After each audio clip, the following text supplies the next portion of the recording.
Hello everyone. Today we will see what is ESP8266 node MCU. So ESP8266 is an microprocessor based development board with Wi-Fi chip. It is low cost, low power development board.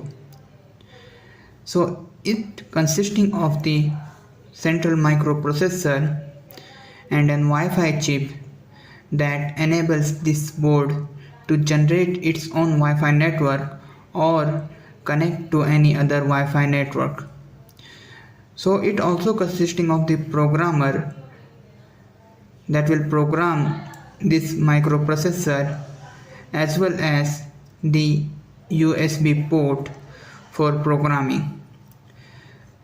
So ESP8266 consisting of the 17 GPIO pins, that is general input output pins, and one analog to digital converter pin, that is the analog pin.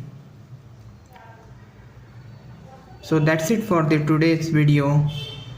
Bye.